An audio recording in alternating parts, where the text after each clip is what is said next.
palabra del Señor, para que la palabra lo permee, lo bañe, lo arrope, para que usted pueda ser instruido en su espíritu. Entonces la fe de Jesús comienza a surgir en su vida, porque la fe viene por el oír la palabra ¿de quién? De Dios. Del Señor. Cada vez que nosotros nos exponemos a la palabra del Señor, la fe comienza a nacer en el corazón del hombre. Por eso es que los cristianos predicamos, nosotros, la iglesia de Jesucristo, andamos pregonando su mensaje. En la medida que pregonamos el mensaje, estamos permeando el espíritu de la gente, estamos arropándolo con esta palabra para que en la gente comience a surgir la fe. Diga conmigo, fe. Fe. Eso es confianza, y la gente comienza a confiar en Jesús. No pueden confiar en alguien que no conoce. Y nuestra tarea es impartir la vida de Jesús en el corazón de la gente para que el mundo entre en el diseño del Padre, en el reino de Dios, para que el mundo entre en su diseño, en su reino. No estamos aquí solo para adorar a Jesús, para agradecer por la sangre, por la cruz, por la resurrección. Estamos aquí para transmitir y para hacer evidente el diseño de Dios en la tierra. Amén. Amén. Así que hoy queremos hablar del libro de los Hechos, capítulo 4. Vamos rápidamente, y le he llamado a esta porción que estudiaremos hoy juntamente con ustedes, el poder de una disciplina. Gloria a Dios. Capítulo 4 del libro de los Hechos. Vamos a estar allí en el capítulo 4, versículo 1 al 4. Vamos a estar leyendo. Y queremos que esta palabra edifique nuestros corazones. Amén. Dice así la Escritura. Mientras Pedro y Juan le hablaban a la gente, se le presentaron los sacerdotes, el capitán de la guardia del templo y los saduceos. Estaban muy disgustados porque los apóstoles enseñaban a la gente y proclamaban la resurrección que había hecho evidente en el caso de Jesús. Prendieron a Pedro y a Juan, y como ya anochecía, los metieron a la cárcel hasta el día siguiente. Pero muchos de los que oyeron el mensaje creyeron, y el número de estos, contando solo a los hombres, llegaban a unos 5,000. Amén. Amén. ¿Quién me puede leer en la Reina Valera esos 4 versículos, por favor? A ver, un hombre que se levante y lea ahí el 1, el 2, el 3 y el 4. De Hechos capítulo 4, con fuerte voz. Hablando ellos al pueblo, vinieron sobre ellos los sacerdotes con el jefe de la guardia del templo y los saduceos, resentidos de que enseñasen al pueblo y anunciasen en Jesús la resurrección de entre los muertos. Y les echaron en mano y los pusieron en la cárcel hasta el día siguiente, porque era ya tarde.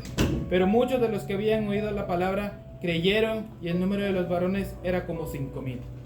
Amén. Bueno, ¿quiénes fueron los que se reunieron para echarle mano a los apóstoles, para agarrar a los que estaban predicando? ¿Qué es lo que dice el texto bíblico? Él menciona a 3 personajes allí. Dice que estaban ¿quiénes? Los sacerdotes, el capitán de la guardia o los guardias del templo, ¿y quién más? Los saduceos, que era una corriente de pensamiento dentro del clero, por llamarlo de esta forma, judío. Y estos saduceos, ellos no creían en la resurrección. Estaba la escuela de los fariseos y la escuela de los saduceos. Unos creían en la resurrección, pero los saduceos no creían. Entonces estaban allí los sacerdotes, estaba el capitán de la guardia, vinieron, y los saduceos. Cuando el mensaje, el escritor anota allí estos detalles, nos está indicando quiénes fueron los que se levantaron contra los discípulos cuando oyeron que había un milagro o que algo estaba pasando. Y dice que ellos estaban allí muy disgustados. ¿Cómo era que estaban?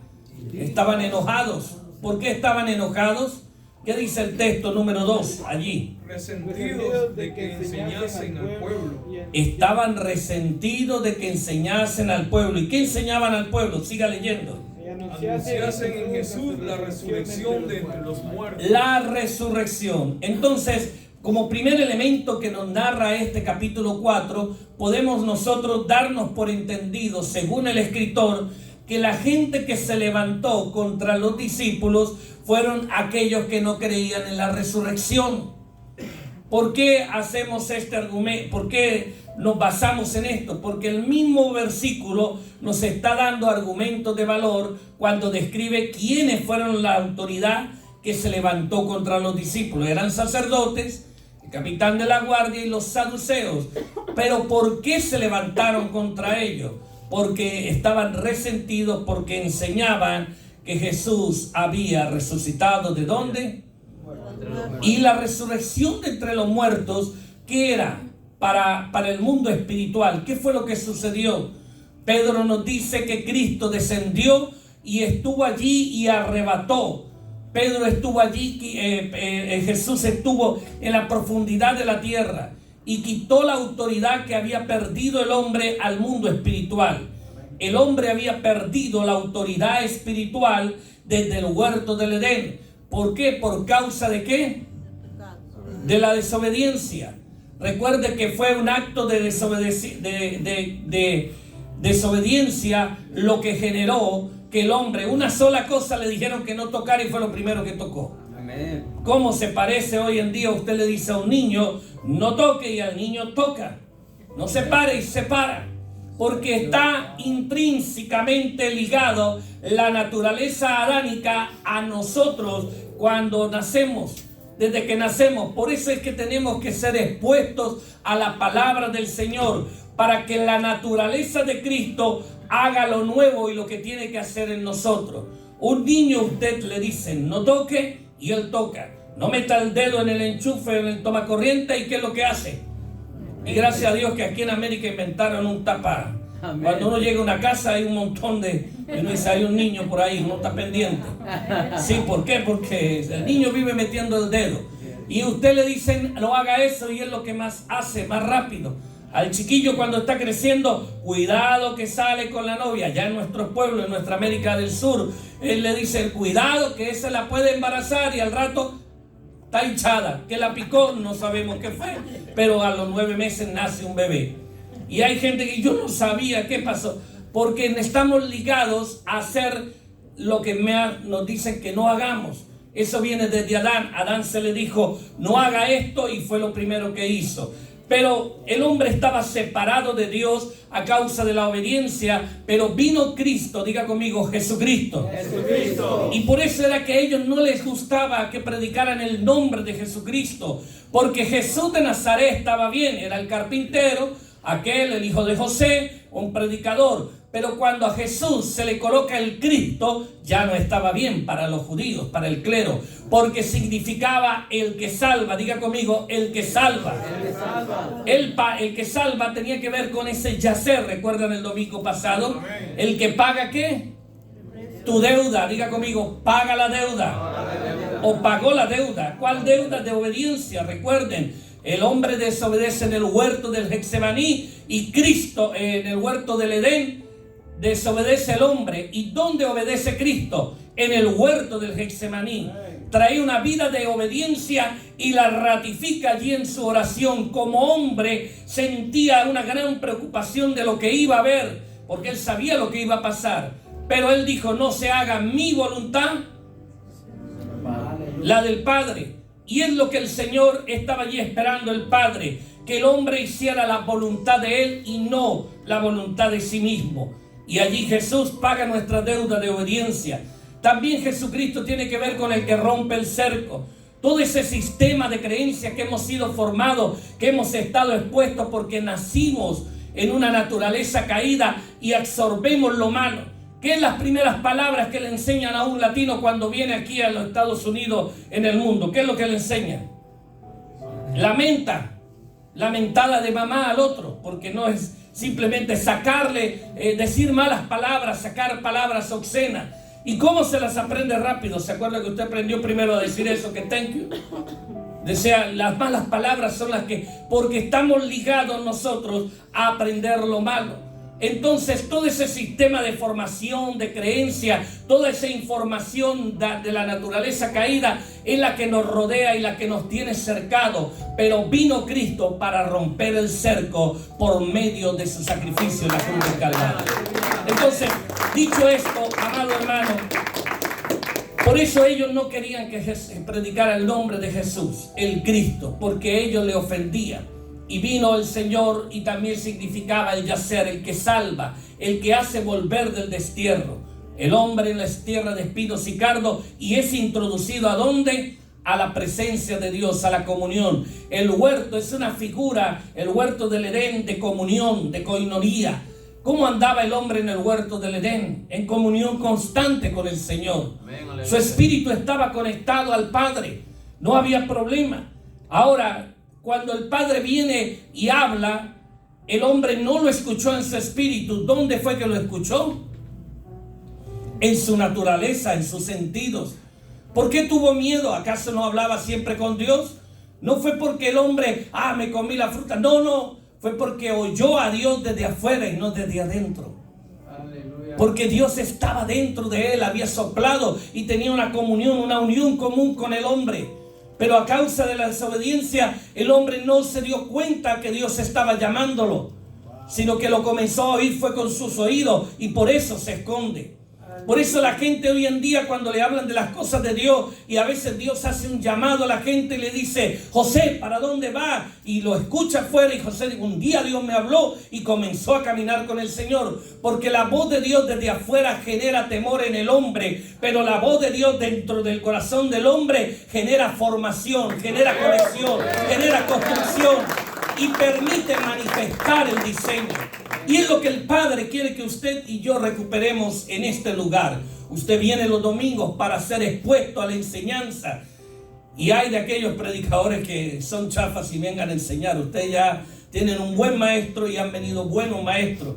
Pastor Porfirio ha estado aquí ministrando. Y hemos venido hombres que hemos sido expuestos a la palabra del Señor y a una revelación para formar a la iglesia de Cristo. No solo informarla, sino formarla en el diseño de Cristo.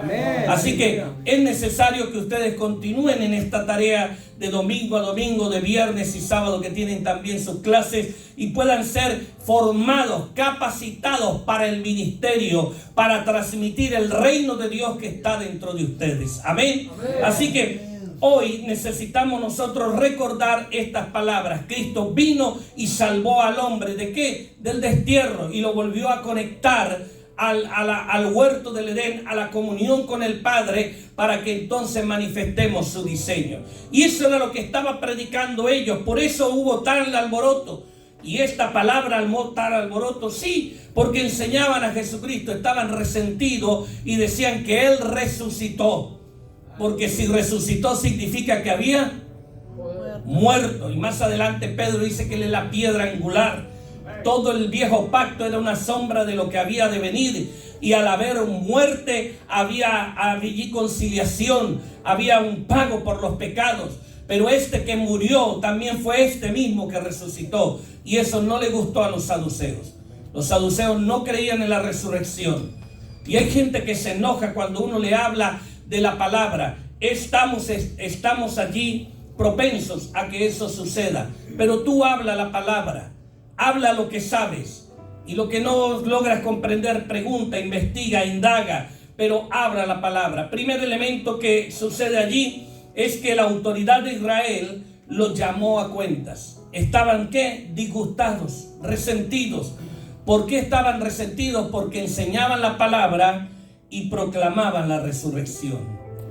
De nada fuese servido un Cristo crucificado si no fuese resucitado. De nada nos sirve la cruz si la tumba estuviese el cuerpo de Jesús. Hay muchos grandes hombres en la historia, sabios e inteligentes dentro de la Biblia y fuera de los parámetros de la Biblia. Hombres grandes, gigantes, hombres que impactaron con su vida, mujeres, pero ellos hicieron grandes proezas, pero su tumba está allí y contiene sus huesos. La diferencia es que Jesús dejó la tumba vacía. Esa es la garantía de que usted y yo entramos en un nuevo tiempo, en una nueva forma de operar. La Biblia lo llama el nuevo pacto, el pacto que hizo Dios por medio de Jesucristo, su pacto eterno, su revelación. Y hay algo allí maravilloso en estos 4 versículos.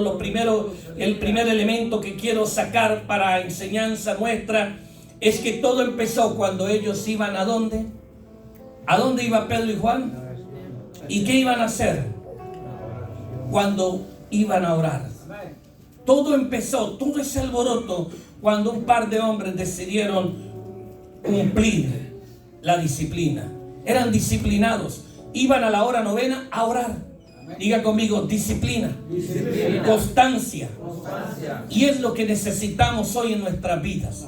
La constancia, la disciplina. Disciplinadamente iban a orar. Y cuando usted hace disciplinadamente, algo va a pasar alrededor de su vida. Algo va a provocar usted. Cuando tenemos disciplina y constancia, entonces nuestra disciplina, nuestra constancia va a traer resultados. Tarde o temprano va a traer resultados. Ellos iban al templo a orar y tal vez iban cantando estos coros nuestros para colocar los nuestros, no los de ellos. Viva la fe, viva la esperanza, viva el amor. Pa, pa, pa. Gloria a Dios. Ahí iban cantando.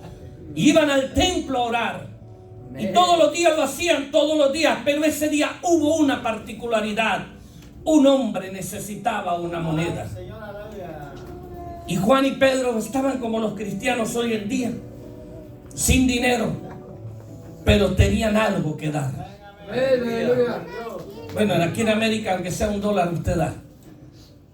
Aquí en los Estados Unidos, en Houston, la ciudad espacial, nosotros podemos aportar algo. Pero esto, más que una moneda, Pedro y Juan dijo, no tenemos nada. Pero le dieron de lo que tenían. Primer elemento que necesitamos tomar en estos 4 versículos para la iglesia es la disciplina, la constancia. Diga conmigo, disciplina, constancia. El segundo elemento, determinación a predicar. Ellos estaban determinados, enseñaban la palabra, proclamaban a Jesús. No solo eran disciplinados, tenían determinación. Dicen los colombianos, papaya puesta, papaya partida. Y allá en Venezuela yo no pego ese boche, jugando alusión a juego de unas bolas criollas de piedra. Y entonces no hay que pelar ese boche, o sea, pégale, hay la oportunidad.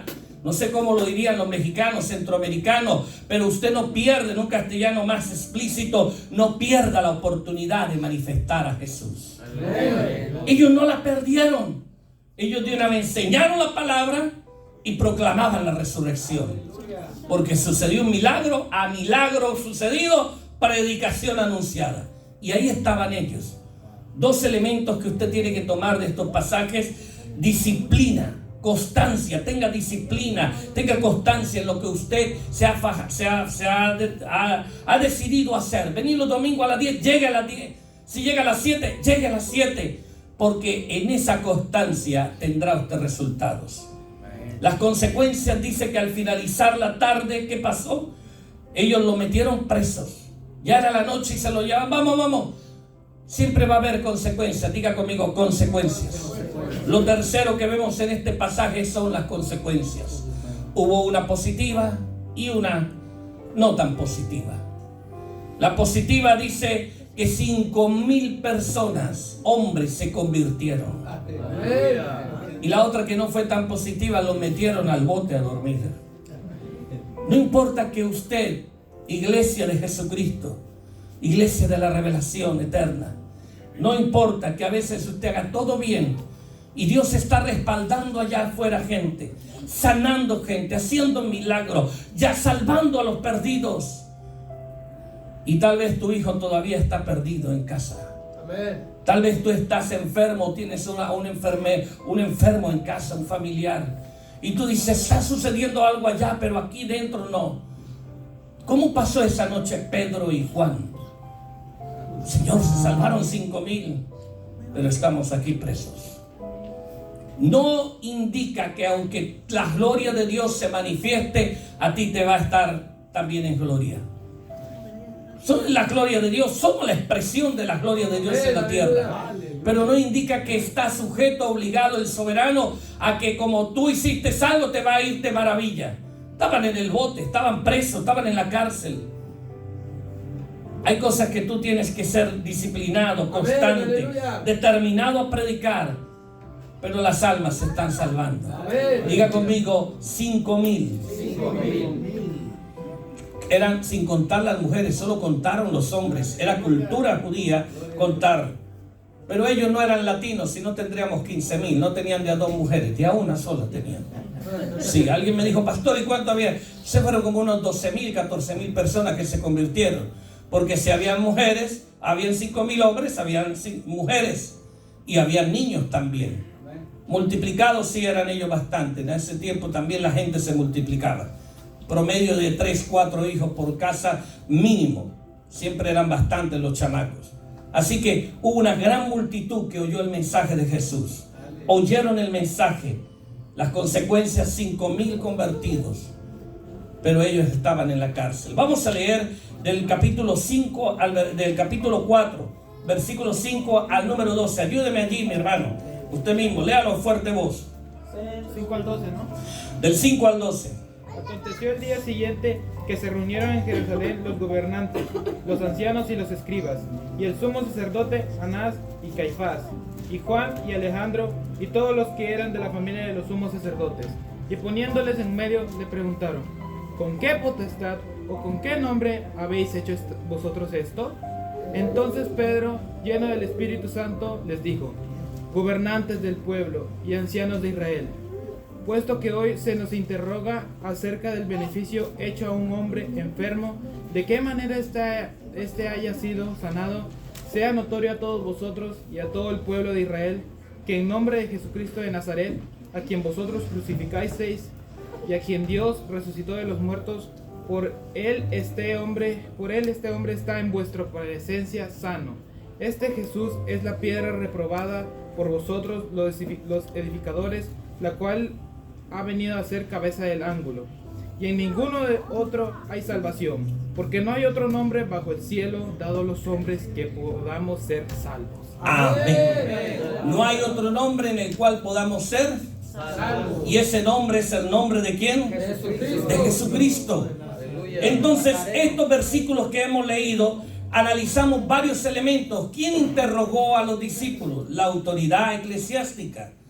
Ya no fue solamente la guardia del templo y los 2 grupos que estaban allí. Lo interrogaron los mero, Anás, Caifás, el sumo sacerdote, Juan, Alejandro, los miembros de la familia del sacerdote. Estaban todos juntos, la plana mayor del clero judío, de la religión judía. Estaban allí enojados. Y usted dirá, pero si Dios le dio la ley a ellos, le dio el pacto, el viejo pacto, el pacto de Moisés, para que ellos verificaran y estuviesen allí atentos de lo que Dios iba a hacer y traer al Mesías. Pero Juan capítulo 1 dice que a lo suyo vino, a lo suyo,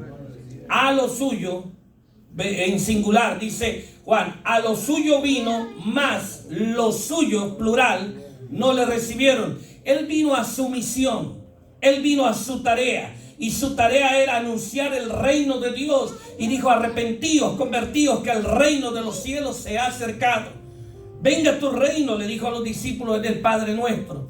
Y Jesús estaba allí anunciando su mensaje, su reino. Mensaje de lo que tenía que hacer el hombre para volver a conectarse con el propósito eterno. Y allí estaban. Y dice la Biblia que estas autoridades comenzaron a interrogarlo. Ellos lo interrogaron. ¿Por qué? Porque estaba atentando contra la filosofía, la forma o la mística en que ellos impartían la Torá o la ley. Y ellos se dieron cuenta que el final de su creencia estaba llegando, estaba allí sonando. El final de ellos estaba sonando. Y así fue que termina el impacto del judaísmo sobre el pueblo de Israel. Y ahora surge el impacto del nuevo pacto, de la palabra de Jesús, del sacrificio de Cristo en la cruz del Calvario. Amen. Y estaban las autoridades allí. Y las autoridades le preguntaron: ¿con qué autoridad, valga la redundancia, con qué autoridad hicieron usted? ¿Con qué poder o en nombre de quién lo hicieron? ¿Con qué habían hecho el milagro? Ellos reconocían que había un poder y que había un nombre. Oiga, reconocían que había un poder y que había un nombre, dice esta versión que tengo. Y comenzaron a interrogarle: ¿con qué poder o en nombre de quién hicieron ustedes esto? Diga conmigo: hay poder en el nombre de Jesús. Y eso fue lo que le contestó. Pero para que ellos le pudiesen contestar, Pedro, lleno del Espíritu Santo. Diga conmigo: estaba lleno. Hay gente que contesta, pero no está llena del Espíritu Santo. Y la palabra que impacta es cuando un hombre y una mujer están llenos del Espíritu Santo. Y ellos contestaron: lleno del Espíritu Santo. Y respondió lo mismo que en el capítulo 3: a este Jesús que vosotros. Y comenzó Pedro a echarle el cuento de nuevo. Primero se lo echa a toda la multitud. Luego le dice a los que lo agarraron en la noche: es en el nombre de Jesús. Ellos estaban allí y lo metieron al bote. Luego lo interrogan en el día y le dice: ese a este que ustedes desecharon, a este que ustedes no le recibieron, a este Jesucristo, en su nombre este hombre ha obtenido sanidad. ¿Por qué los sacerdotes preguntaron: ¿en qué poder y en qué nombre? Porque la evidencia estaba allí. Diga conmigo: evidencia. Evidencia. Y es lo que el mundo hoy necesita. ¿Cuál es la evidencia de tu evangelio que predicas? ¿Cuál es tu evidencia? Tenemos mucha elocuencia, pero poca evidencia. Tenemos mucha información, pero poca formación. Hemos sido informados en la teología, en la exégesis y en todas las reglas de interpretación, y tenemos un contexto histórico a favor nuestro, pero nada de eso tiene impacto en la vida del ser humano si usted y yo no estamos llenos del Espíritu Santo. Tenemos que tener una comunión, porque en la comunión el Espíritu de gracia nos forma, y cuando nos forma el Cristo que está dentro de nosotros, se hace evidente. Hay gente que le disgusta decir que Cristo vive en mí, y no lo digo yo, lo dice la Biblia. Yo con Cristo estoy juntamente crucificado. Ya no vivo ¿qué? Cristo vive ¿en dónde? En mí. Y hay gente que se disgusta. Cristo dentro de ti, esperanza de gloria. Cristo dentro de tu espíritu, esperanza para esta generación. ¿A quién no le gusta que diga eso?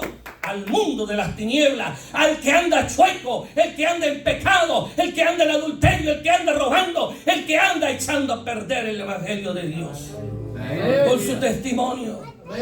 ¿A quién llamó a los judíos? Ellos mismos, los que salvaguardaban el pacto de Moisés, los mismos que sabían más letra que Pedro y Juan, eran doctores de la ley, escribanos, fariseos, saduceos, eran de la escuela y de la cátedra de Moisés. Hoy en día, cuando tú hagas algo, hazlo lleno del Espíritu Santo. Y más que la información, que es precisa tenerla, que lo que tú tengas de información te haya formado en el corazón. Amén. Y quiero más. Yo quiero aprender más para que Cristo se forme más en mí. Y entonces ya no vean a Ochoa, ya no vean a José Armando Guerra. Bueno, el nombre del pastor, José Armando Guerra. Y si le acentuamos diferentemente, José Armando Guerra. Y le está armando guerra al mundo de las tinieblas, amén. El pastor le está armando una guerra a la ignorancia. ¿Con qué? Con el conocimiento. Que la información que yo tenga haya formado mi espíritu. Entonces evidencia de que estoy lleno del Espíritu Santo. Pedro, lleno del Espíritu Santo, le respondió: es Jesucristo. Diga conmigo: Jesucristo. Jesucristo. Diga conmigo: Jesucristo. Jesucristo. ¿Y qué fue lo que hizo Jesucristo? Sanó a ese hombre. Y dice allí que Cristo es la piedra angular. Diga conmigo: Él es la piedra angular. Que desecharon los constructores. ¿Quiénes fueron los constructores? A quienes se le asignó el pacto de la cátedra de Moisés. A ellos, a lo suyo vino. Él vino a lo suyo. ¿A qué vino? A restaurar el reino. ¿Y con quién la estaba esperando? A quienes se le asignó, al pueblo de Israel. Se hizo un pacto con ellos, pero ellos no le recibieron. Mas a todos los que le recibieron, le dio potestad de ¿qué? ¿Quiénes han recibido a Jesucristo en su corazón? Usted y yo somos hijos de Dios. Hay gente todavía, y yo respeto eso, porque la gente tiene derecho a creer, pero el derecho que usted tenga a creer no es obligante a que Dios crea lo que tú crees, porque Él es soberano, Él es el rey, y Él determinó algo, determinó un pacto, y ese pacto tenía condiciones. Si cumplieres fielmente las palabras que hoy te he dicho, bendito serás al entrar, Deuteronomio 28, bendito al salir, bendite. Pero si no cumplieres, también tenía consecuencias. Hasta el día de hoy tiene consecuencias la nación de Israel. Usted y yo no estamos ligados bajo el pacto del Antiguo Testamento. Usted y yo estamos bajo el nuevo pacto, como dice Corintios, que somos ministros competentes de un nuevo pacto. No de la letra, no de la cátedra de Moisés, no en los argumentos de Moisés, es en los argumentos del Cristo revelado, manifestado, del pacto eterno. Revelación, quitarle el velo. Revelación significa retirar el velo para que usted pueda ver al Cristo manifestado dentro de usted. Y mucha gente está en las iglesias pentecostales, quieren los milagros, pero no abrazan a Jesucristo, el que hace los milagros. Quiere el milagro, pero no abraza a Jesucristo. Quiere la información, pero no abraza la formación. Quiere hablar de Jesús, pero no está lleno del Espíritu Santo. Mi alma te alaba, Señor. Dice allí que Cristo es la piedra angular a fin de estar listos para su reino.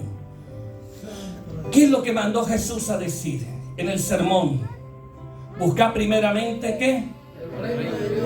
Y su justicia, y lo demás vendrá añadido. Queremos las añadiduras, pero no queremos su reino. Y para entrar en su reino, Él pagó el precio, la cruz. Él pagó el precio, resucitó de entre los muertos y se sentó ¿en dónde? Y entonces el Cristo de la gloria, cuando Él se fue, ¿con quién iba Jesús cuando se fue para el cielo? ¿Qué llevó Jesús al cielo? Me voy a meter en un lío aquí. ¿Qué llevó Jesús al cielo? Su cuerpo glorificado, las heridas, estas son, mire, muerto por... ¿Tú crees que Jesús llegó solo? En esos días muchos creyeron, y la gente que creyó, Él les dijo al Padre, mira, y toda esa multitud, todos sus espíritus han vuelto a ti, Padre, están conectados contigo. Jesús anunció tu llegada. Míralos allá, Padre, ya están listos. Y esa generación ya llegó allá, y otra y otra. Jesús está anunciando tu llegada a la unión con el Padre, a la unión con Dios. Y eso, amén, porque eso está anunciado. Y dice Pablo, bendito el Dios y Padre de nuestro Señor Jesucristo, que nos bendijo con toda bendición en los lugares. Ya usted y yo estamos bendecidos, posicionados en Cristo para funcionar correctamente en la tierra. Para funcionar correctamente en la tierra. Hechos capítulo 13, versículo 22. Ayúdeme usted ahí, hermano, a leerlo en su Biblia. Antes de leerlo, permítame decirle, en estos versículos que leemos, ellos tenían claro quién era Cristo y estaban llenos del Espíritu Santo. La aplicación para nuestra iglesia, para el día de hoy, ¿usted tiene claro quién es Jesucristo en su vida? Bendito Dios, aleluya. ¿Usted tiene la llenura del Espíritu Santo? Y esta mañana el pastor enseñaba en la clase de escuela dominical que la llenura del Espíritu Santo fue para los gentiles también. El Espíritu Santo lo facultó, lo llenó, lo invistió. Pero usted conoce a Jesucristo. Estas dos cosas, dos elementos deben de ir. ¿Tienes claro quién es Cristo? Y la segunda es, ¿está lleno del Espíritu Santo? Porque hay gente que busca la llenura, pero no tiene claro que es Cristo. ¿Quién es Cristo? Y por eso habla pistolada y mete la pata en su buena intención. mete la pata, habla pistoladas, tonteras, y uno dice, pero hermano, pero tiene unción, pero no tiene información. Amén. Hay que formarlo, hay que documentarse, hay que saber quién es el Cristo. Pero cuando usted sabe quién es el Cristo y está lleno del Espíritu Santo, eres el arma más mortal para el reino de las tinieblas. Eres el arma, la herramienta más poderosa para construir el reino de Dios en el corazón de la gente. Hechos capítulo 13, capítulo 4, capítulo 4 del libro de Hechos, versículo 13 al 22. Estamos estudiando el capítulo 4. Leemos allí, por favor. Entonces, viendo el denuado de Pedro y de Juan, y sabiendo que eran hombres sin letras y del vulgo, se maravillaban y le reconocían que habían estado con Jesús. Y viendo al hombre que había sido sanado, que estaba en pie con ellos, no podían decir nada en contra. Entonces les ordenaron que salieran del concilio y confesaban entre sí, diciendo: ¿qué haremos con estos hombres? Porque de cierto, señal manifiesta ha sido hecha por ellos, notoria a todos los que moran en Jerusalén, y no lo podemos negar.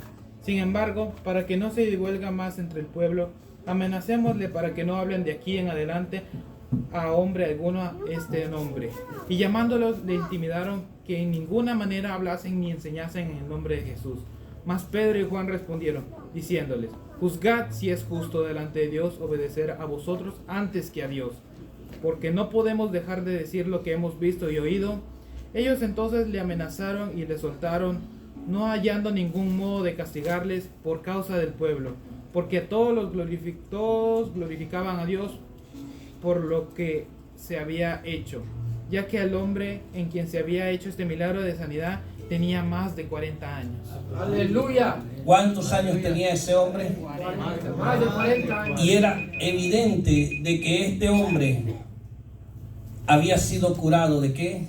De una parálisis. Era un paralítico. Amén. Era notorio.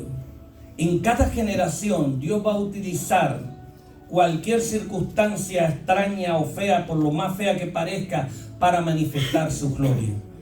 Dice allí el versículo número 13, empieza a hablar que los gobernantes vieron la osadía, vieron el denuedo con que hablaban, la facilidad de palabras que tenían. Diga conmigo, estaban formados. Estaban informados y estaban formados. Diga conmigo, tenían llenura del Espíritu Santo. Se evidencia, eso es evidente. Ellos dijeron, wow, qué denuedo tienen, qué osadía, dice esta versión, con que hablaban Pedro y Juan, y se dieron cuenta que era gente sin estudio ni preparación. Quedaron asombrados y reconocieron que habían dado con Jesús. Aleluya.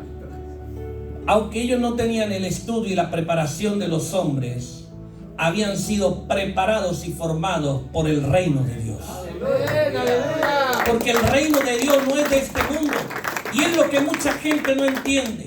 Ahora, pastor, así como Pedro y Juan, pero ellos fueron formados por Jesús, fueron informados, fueron educados, y ellos hablaban el idioma de Jesús. En la forma en que expresaban era con tal claridad que los sacerdotes dijeron: no estudiaron con nosotros, no los vimos entre nosotros, no tienen los títulos de nosotros, pero andaban con Jesús. No tenían el título de doctor, de fariseo, saduceo, escribano, pero tenían el título de hijos de Dios. La naturaleza de Cristo se había impregnado en ellos, se había metido dentro de ellos. El ADN del Dios del cielo en Cristo Jesús se manifestó en ellos. La genética, el código genético del rey estaba en estos hombres, y ellos eran príncipes, sacerdotes, eran los hijos de Jesucristo, de Dios. Amén. También, ¿por qué? Porque a todos los que creyeron en su nombre le dio la potestad de ¿qué? Diga conmigo, genética. Usted ve a mi hijo y se parece a mí. Ay, salió grande como el papá, chaparro que salió, dice el hijo mío, el mayor. Ay, hermano, le salió de ojos güeros. No, de ojos claros, güeritos. No, salió como yo. Indio tunevo. Indio patirrajado, decimos por allá. Come arepa. Ni modo que usted tenga un hijo y que el hijo mío, mi hijo vaya a salir güero, ojos claros, 6.3 pies. Va a estar preocupado. Va a estar preocupado, bien digo el hermano. Y entonces pasa el lechero y usted ve al lechero, la leche, y güero 6'3", ojos claros. Ahí está el hijo de Ochoa. Dice en mi pueblo un refrán, mi abuelo decía: hijo de tigre nace pintado, hijo de gato caza ratón, de tal palo tal astilla. Diga conmigo, genética. Y eso es lo que tenían ellos. El ADN de Dios, de Cristo, estaba en ellos. No eran de la escuela de ellos, no eran del medio de ellos, pero tenían la formación del reino de Dios. Cuando usted y yo nos exponemos a la enseñanza del reino de Dios, del mensaje claro de Jesús, de la llenura del Espíritu Santo, a que ese pacto eterno se revele en nuestra vida, usted y yo tenemos la genética del Cristo de la gloria, el ADN espiritual, ese poder, ese power para manifestar al Cristo de la gloria, para decirle al mundo: aquel que desecharon está aquí para construir una nueva vida. Él es la piedra angular. Esa es la piedra que tú y yo necesitamos colocar en el centro de nuestra vida para que se edifique el Cristo de la gloria y se manifieste en ti la vida y la naturaleza de Jesús. Pero la iglesia se la vive peleando con los pecados de la carne y con el pecado, con los frutos de la carne y el pecado. Y nos encanta predicar del pecado. Nos encanta predicar de los frutos de la carne. Nos encanta predicar del infierno. Nos encanta predicar del anticristo. No conocemos al Cristo de la gloria y ya queremos predicar del anticristo. No conocemos la profecía de edificación del Señor y ya queremos indagar en el falso profeta. No conocemos nosotros la naturaleza de Cristo y queremos manifestarla de Adán todo el tiempo.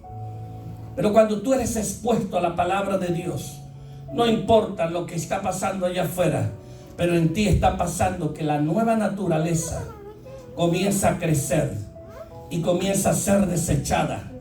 Comienza a ser desechada la vieja, porque lo nuevo crece dentro de ti y lo viejo comienza a salir. Comienza a salir. Mucha gente se preocupa más del fruto, pero el pecado fue la obediencia, la desobediencia. Obedece al Señor y no tendrás fruto en la carne. Pastor, ¿cómo dejo eso? Obedece a la palabra. Obediencia y no tendrás frutos. El árbol de la naturaleza caída da fruto: adulterio, fornicación, lascivia, ira, contienda, orgía, maledicencia, hechicería, brujería. Todos esos son frutos del árbol de la naturaleza caída del hombre.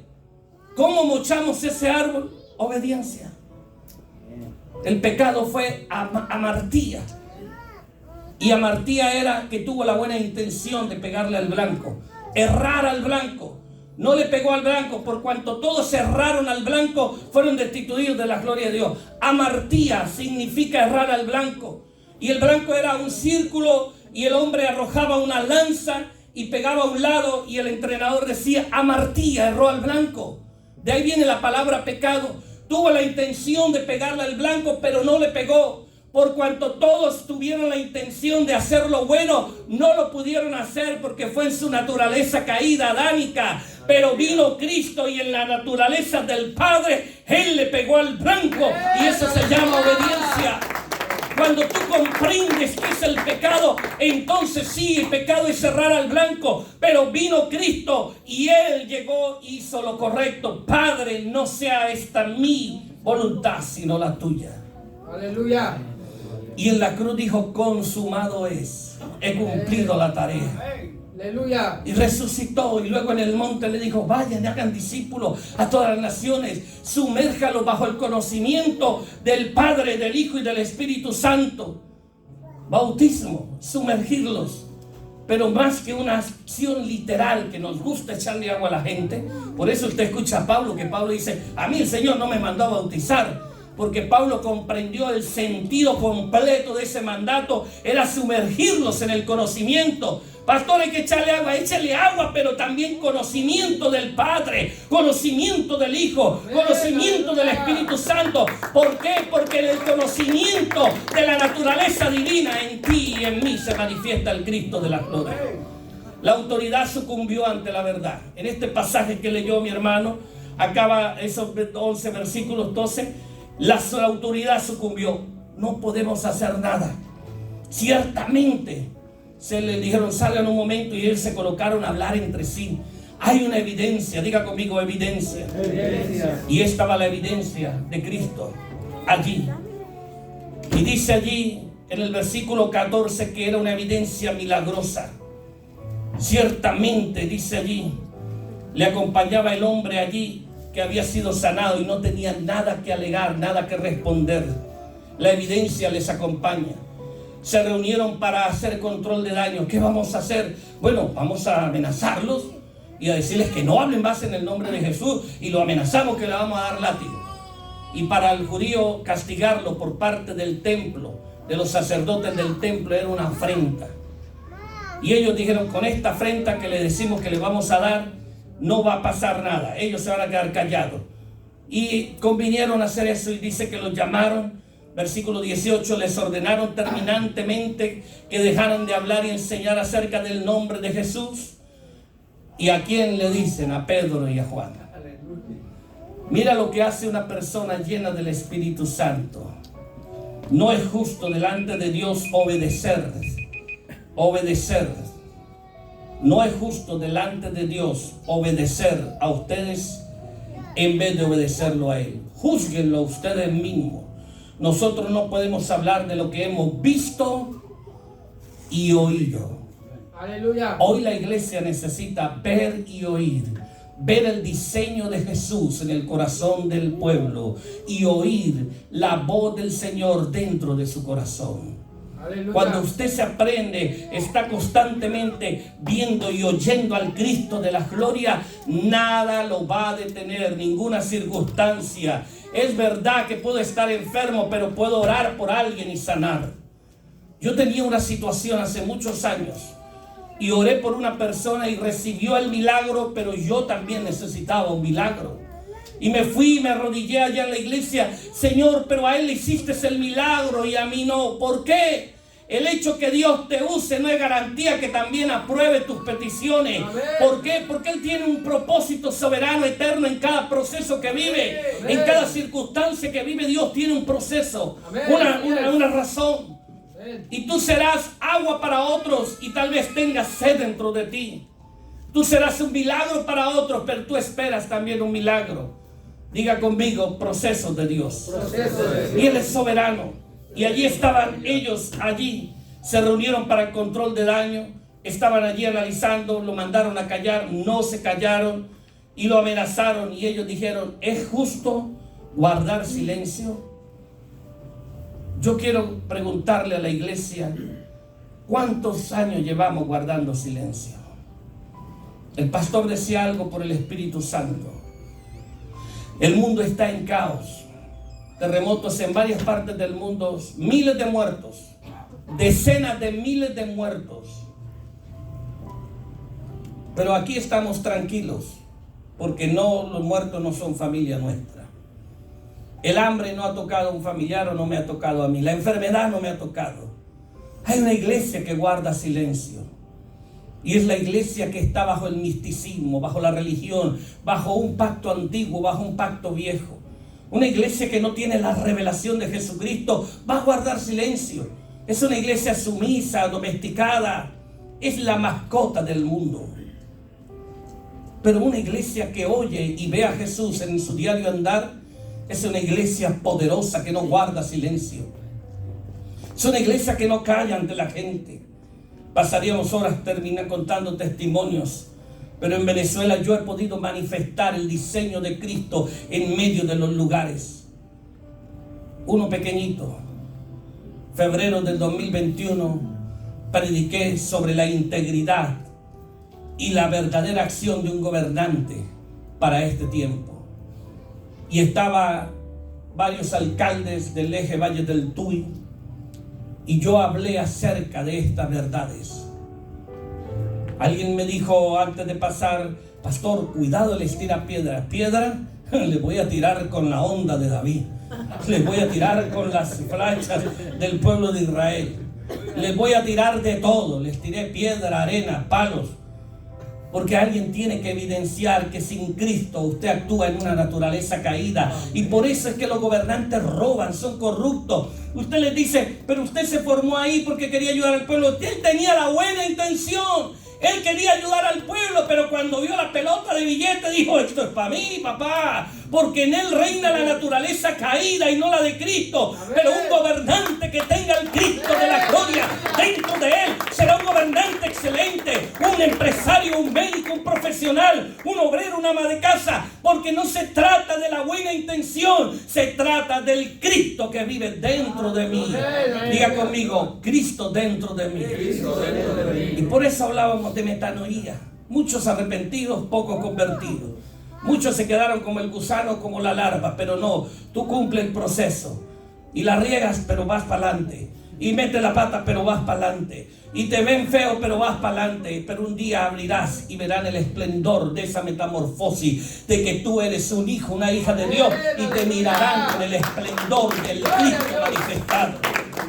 Todos quieren que Cristo viva dentro de ellos también. Hay gente que dice, Cristo vive en mí. Sí, pero deja que Él te transforme. Metanoía, que te convierta, que haga la metamorfosis, que Él quite lo que tiene que quitar y ponga lo que tiene que poner, para que la gloria del Padre se manifieste en tu vida. ¿Es justo guardar silencio? Y ellos se respondieron, no es justo lo que hemos visto y lo que hemos oído. Dice el versículo 21 que alababan a Dios. Y el versículo número 22 dice allí, pues el hombre que había sido milagrosamente sano tenía más de 40 años. Con esto terminamos. Y hoy yo quiero orar, pastor, por la iglesia, que podemos hacerlo. Si me permiten, yo quiero hacer esta pregunta. Dios cambió la historia de este hombre. 40 años paralizado en la puerta de un templo. Tal vez llevaban años llevándolo. Y tenían un negocio, un promedio. Como cuando usted va al mercado y vende, sabe cuánto vende, o lo que usted sabe de su negocio que hace aquí en Estados Unidos. Usted sabe cuánto dinero recoge al mes. A veces son 5, a veces son 7. A fines de la iglesia dice que está mala la cosa para no diezmar. Pero bueno, pero esa es otra historia. Pero usted sabe cuánto le toca. Y eso del diezmo en el nuevo pacto de Cristo Jesús no se habla mucho de eso. Porque usted no está sujeto bajo una obligatoriedad. Usted está sujeto bajo la revelación. A un hijo no le obligan a darle al padre. A un hijo le nace dar al padre. Cuando las cosas son obligadas pesan, pero cuando son reveladas, cuando uno está enamorado le da la tarjeta a la esposa, a la novia, y uno va y dice la pizza más grande. Y yo allá en el pueblo mío comer pizza era lo mejor. Una pizza. Y que échele de todo, échele lo que caiga ahí. Y usted, que entre más cara mejor se sentía uno. Ahorita ya usted cuando lleve a la esposa a comer, ¿y qué hay de barato? ¿Cuál es la oferta? Ay, hay que revisar allí el amor. El amor debe crecer. Pero cuando uno está enamorado, cuando uno está amando, cuando uno quiere lo de uno, uno invierte, no es un gasto, es una inversión. Cuando usted tiene la naturaleza de Cristo, usted invierte su tiempo, invierte su dinero, invierte su finanza. Nadie tiene que decirle el diezmo. ¿Quién dijo que el diezmo? Pastor, pero el diezmo no, el diezmo es una imposición, es muy poquito. Déjeme, yo quiero dar más. Pero eso es de la revelación. Ah, pastor, quitamos el diezmo. No, si con el diezmo apurado da el 5, imagínate si le quitamos eso. Pero usted dele a Dios por revelación. Dele, Señor, ¿qué puedo contribuir a tu reino? Pablo dice, oro al Dios y Padre de nuestro Señor Jesucristo para que dé espíritu de sabiduría, de revelación en el conocimiento de Él. La revelación te va a llevar en qué dimensión puedes aportar. Tal vez yo no puedo predicar como el pastor, como Guerra, como Porfirio, como Ochoa, como Julano, pero tus manos pueden aportar para que otros vayan. Tus pies pueden impulsar a otros también. Venga, yo le doy el rating, yo lo llevo hasta allí. Yo no hablo como tú, pero vamos, somos un equipo. Cuando tú tienes revelación, tú te ubicas en el lugar para impartir el mensaje del reino de Dios a las multitudes. Porque si las multitudes buscan el reino de Dios y su justicia, todas las cosas vendrán por añadidura. Y tú siembras, ese es otro tema. Finalizo diciendo, la historia de este hombre cambió. Una generación fue impactada por la desgracia de un hombre que lamentablemente estaba allí, muy mal, un hombre que estaba allí limitado. Dice allí, y él se sentaba, lo colocaban en la puerta a pedir una moneda. ¿Cuántos años tenía este hombre? Más de 40 años. Porque parece ser que tenía 40 años con esa dolencia. Una generación productiva es a los 40 años. Son 40 años de vida productiva que tiene un hombre. De los 17, 18, casi hasta los 60 todavía puede pegar brincos. Ya a los 60 tiene que mirar muy bien dónde cae, porque se le comienza a doler las rodillas a uno, le duele las manos, le duele la oreja, le duele que se durmió de lado. Pero antes de los 60 todavía hay vigor. Son 40 años de productividad. Hay una generación. El mundo está paralizado y está tendiendo la mano a nosotros para ver qué le damos. Hay terremotos, hay guerras, hay hambre, hay pestes. Nuestra nación venezolana está sumida en un desacuerdo y en un descontento que todos tienen su razón. Pero nadie piensa en la gran mayoría, sino en su interés. Pero para que este cambio suceda, no es cambiar un sistema, no es doblegar a la gente con la fuerza, es exponerlos al mensaje de Jesús, no predicado, sino practicado por nosotros. Y esta nación necesita hombres y mujeres que más que predicarlo, practiquemos el mensaje de Jesús, el Cristo resucitado. Y allí estaba él y le dijo: Pedro, no tengo oro ni plata, pero lo que tengo te doy. Levántate y anda. Finaliza el tema de hoy. El poder de una disciplina produce los milagros que ninguna generación había visto. Sé disciplinado y producirás un milagro para esta generación. Yo quiero impactar a mi generación. Ustedes son mi generación. Y Dios nos manda a guardarnos. Pero yo no me guardo en santidad porque quiero hacer algo. No es un esfuerzo, es simplemente cuando dejo que la naturaleza de Cristo dentro de mí surge, entonces comienzan a haber cambios naturales. Yo no me paro en la mañana, hoy no peco, peca. Pero si tú te paras en la mañana y dices: Cristo un día más me regala, expresaré tu naturaleza, y estás pendiente de lo que tienes que hacer y no de lo que no tienes que hacer. Me explico. Y lo que no tiene que hacer a veces funciona. Pero hay gente que le gusta que lo lleven con un látigo arriado. No hagas esto, no comas esto, cuidado con esto, cuidado con aquello, cuidado con esto. Pero el día que no lo arrían, ¡pum!, se va para el mundo. Ya basta de estar descarriándose. Ya no vivo yo, vive Cristo en mí. Condúceme. Un tigre se levanta en la mañana, ¿y qué es lo que hace un tigre allá en la selva? Ruge, ruge y se va de cacería. Una vaca se levanta en la mañana, ¿y qué hace? A comer monte, a comer zacate, pasto. Su naturaleza es comer pasto. La del tigre, su naturaleza es comer ¿qué? Carne. El tigre vive en la selva, la vaca vive domesticada. Si usted agarra una vaca y la mete 3 días y no le da comida, solo agua, y el tercer día ya tiene hambre y le suelta unos conejos, ¿qué va a hacer la vaca cuando vea a los conejos? ¿Qué va a hacer? ¿La vaca come carne?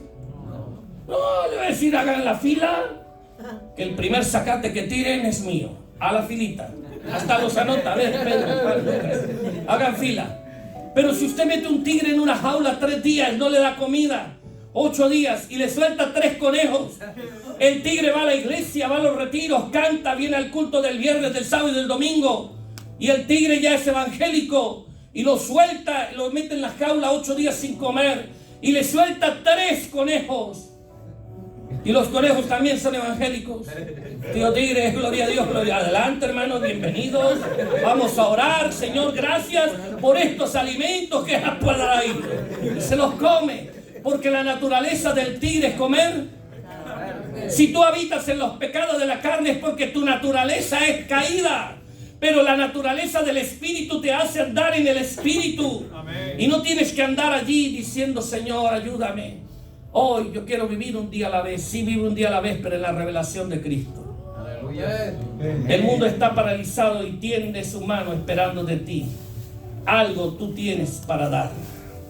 ¿Qué tienes tú para darle al mundo? ¿Qué tienes tú para darle a Turquía?